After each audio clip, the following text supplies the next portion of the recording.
Chris में प्यारे भाई और बहनों, आज जैसे मैंने मिस्सा की शुरुआत में कहा,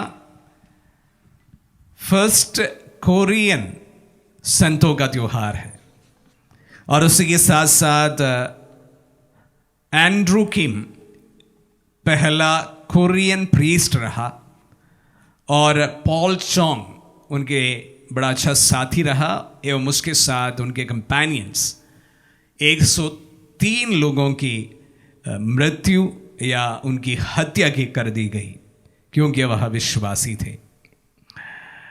कोरिया में विश्वास का फैलाव पुरोहितों के द्वारा या मिशनरियों के द्वारा नहीं की गई। वहाँ पर जो लोग विश्वास में सर्वप्रथम आए, जो पुरोहित नहीं थे, लोग धर्मी थे और उनके कारण वहाँ पर विश्वास का फैलाव हुआ है।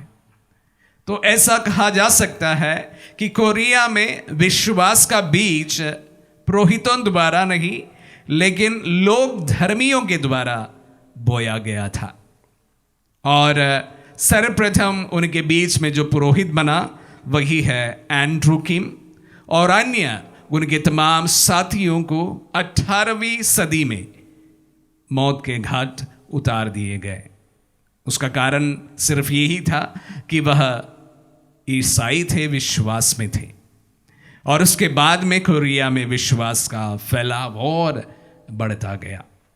तो आज के संत के बारे में इतना ही और उसके साथ साथ मैं आप सबों का ध्यान आज के सुसमाचार में लाना चाहूँगा, जहाँ पर 2 प्रकार के लोगों के बारे में बताया गया है। एक प्रकार के लोग प्रत्यक्ष रूप से और एक प्रकार के लोग अप्रत्यक्ष रूप से। प्रत्यक्ष रूप से जो लोगों के बारे में चर्चा की गई है वो हमारे बीच में भी दिखाई पड़ता है। कुछ जो लोग सब में कुछ ना कुछ त्रुटियां निकालते हैं, इंग्लिश में उन्हें पेसिमिस्ट कहते हैं। सभी कार्य में कुछ ना कुछ अवश्य त्रुटियां वह निकाल ही लेते हैं।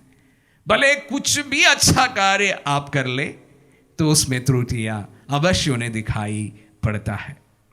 अगर कोई चीज पूरी तरह से 100% सफेद है तो वो कहने लगेंगे ये तो सफेद है, इसमें ब्लैक या काला रंग तो है नहीं।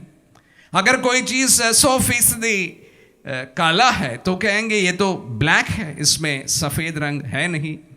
तो ये सुनकर कोई ब्लैक और सफेद का मिश्रण से कोई चीज बनाई जाए तो बोलेंगे ये तो ब्लैक और वाइट है, उसमें एक चीज पूरी तरह से है नहीं। तो इस प्रकार हर एक चीज पर ये लोग कुछ ना कुछ त्रुटियां अवश्य निकालते हैं। हमारे बीच में भी हम हर एक समाज में हम इस प्रकार के लोगों को देखते हैं और हमें बड़ा एक प्रकार से वेशन होता है इस प्रकार के लोगों के साथ में बातचीत करने के लिए। ये मूलतः एक कारण से होता है कि जब व्यक्ति अपने जीवन में ही खुश नहीं होता है अवश्य वो दूसरों के कार्यों में त्रुटियां निकाल ही लेते हैं। ये एक प्रकार के लोग जो आज के वचनों के अनुसार बताया गया है। दूसरे प्रकार के लोगों के बारे में आज के वचनों में नहीं बताया गया है, लेकिन ऐसे भी लोग काफी संख्या में हैं। वे लोग हैं जिस प्रकार के जो त्रुटियां निकालते हैं, क्रिटिसाइज करते हैं, उनकी बात सुनकर हार मान लेते हैं। ऐसे हमारे बीच में काफी लोग होते हैं। कोई एक नया प्रयास कर लिया, प्रयास करने के बाद कोई उस पर 2 चीजें बोल दी, वो सुनकर अपने तमाम प्रयास को छोड़ देते हैं, निराश हो जाते हैं।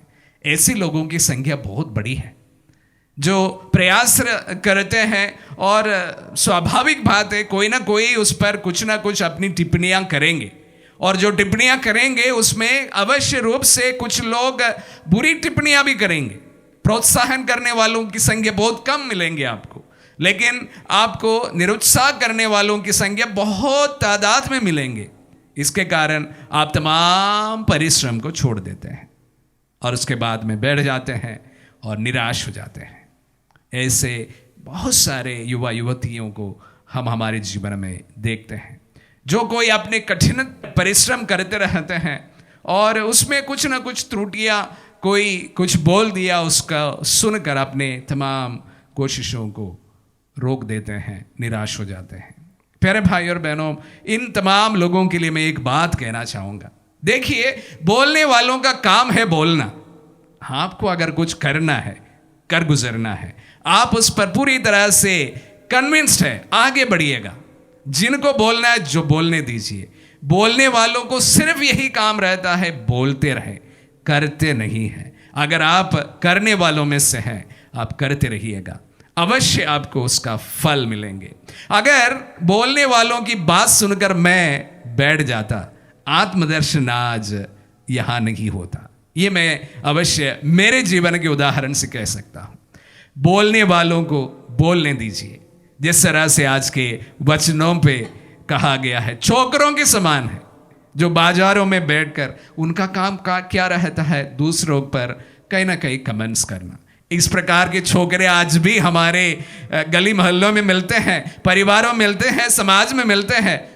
उनको कहने दीजिए, अगर आपको कुछ कर गुजरना है, आप उस पर पूर्ण फोकस रखिए और उसी के परिणाम अच्छा होगा। भले आप 1000 बार परिश्रम करके भी हार जाते हैं, बोलना चाहूंगा, परिश्रम और जारी रखिएगा,